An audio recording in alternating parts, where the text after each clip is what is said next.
Selamat pagi buat para sahabat-sahabat di mana saja berada. Pagi ini kita mau sama-sama atau kongko-kongko ya. Sahabat kasih komentar agar kita bisa saling berinteraksi. Karena konten ini saya buat bukan untuk arti memperkaya diri, tidak ya. Tetapi bagaimana supaya kita belajar untuk bisa berpolitik sedini mungkin. Terlebih kepada anak-anak kita bisa ajarkan. Karena sekarang gampang apabila katakanlah medsos sudah bisa kita ketahui di mana-mana. Tapi yang intinya tetap kita berkomitmen untuk tidak melakukan kata-kata yang katakanlah yang merusak ataupun mengajak untuk melakukan sesuatu. Nggak boleh dan sebagainya.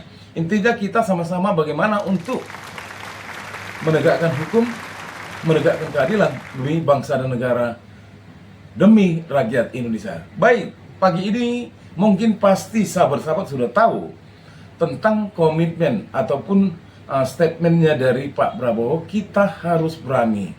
Dan kata-kata ini kita harus berani, saya juga bingung beraninya sampai di mana. Karena terus terang mulai dari reshuffle sampai saat ini belum ada. Padahal ada 5 menteri kalau tidak salah yang rapotnya merah ya.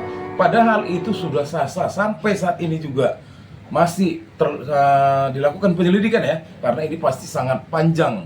Tetapi saya percaya Pak Prabowo pasti akan berani untuk melakukan tindakan-tindakan yang merugikan negara, terlebih merugikan rakyat. Yang kedua, teman-teman, ada statement Pak Prabowo menyatakan pada waktu dia ingin melakukan penghematan, dia menyatakan di depan umum.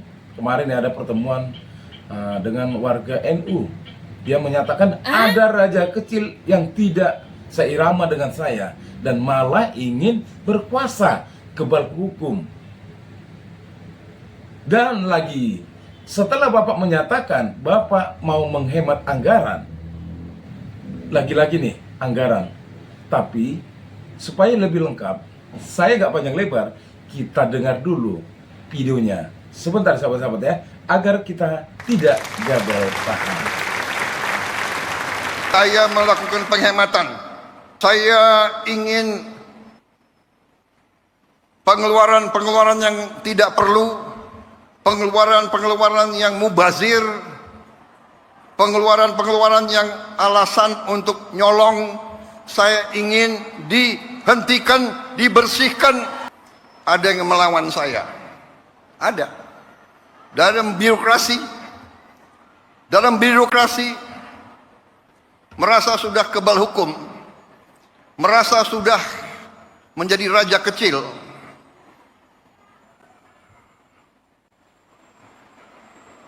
Ada. Saya mau menghemat uang itu untuk rakyat. Tadi kita sudah mendengar ya, langsung ya, ada raja kecil, kebal hukum lagi katanya. Padahal Bapak lebih kebal dari segalanya. Bapak Presiden yang terhormat, lapor. Bapak yang punya sesuatu, yang punya kuasa untuk menjalankan pemerintahan. Memang kalau niat Bapak baik untuk rakyat, selalu kata-kata Bapak itu, kita harus berani dan semua itu untuk rakyat. Jangan lukai hati rakyat. Namun Bapak selalu memberitahukan inisial-inisial yang menjadi pertanyaan buat semua rakyat seluruh Indonesia. Langsung aja Bapak katakan tegas. Tapi katanya Bapak berani. Jangan dibuat menjadi sesuatu kita bisa menimang-nimang ya. Siapa sih raja kecil? Yang ada hanya Raja Keraton dan raja-raja yang lain. Sisingamangaraja dari Tapanuli Utara. Mana lagi Pak? Kalau tidak Wakil Presiden, salah lagi. Bisa-bisa saya ditangkap apabila saya mengungkapkan fakta. Namun untuk lebih jelasnya Bapak Presiden Prabowo yang kami hormati dan kami sayangi, ungkapkan Pak, jangan takut. Atau jangan Bapak merasa gimana ya? Karena kemarin Bapak juga katakan bahwasanya Bapak tidak ada satu orang pun yang akan memisahkan saya dengan Pak Jokowi. Karena beliau adalah guru politik saya, itu kata Bapak. Dan siapa lagi raja kecil kalau memang seperti yang kata Bapak kan? Ibu Mega, gak mungkin raja kecil. Dari dulu hingga sekarang, Ibu Mega adalah anak mantan presiden atau sang proklamator Republik Indonesia. Gak ada lagi, Pak. Jadi kalau memang benar, Pak, ada raja kecil tersebut, katakan yang sebenarnya seperti kata lagu. Katakanlah, katakan sejujurnya, mana mungkin. Nah, kan jadi lagu. Jadi begitulah Bapak yang terhormat. Katakan, dan jangan lupa Pak, saya juga akan mau menanya Bapak, di mana Bapak di satu sisi mau menghemat anggaran. Tapi kita dengar dulu video selanjutnya. Sebentar kawan-kawan yang terhormat. Deddy Corbuzier dilantik jadi staf khusus Menteri Pertahanan Selasa 11 Februari 2025.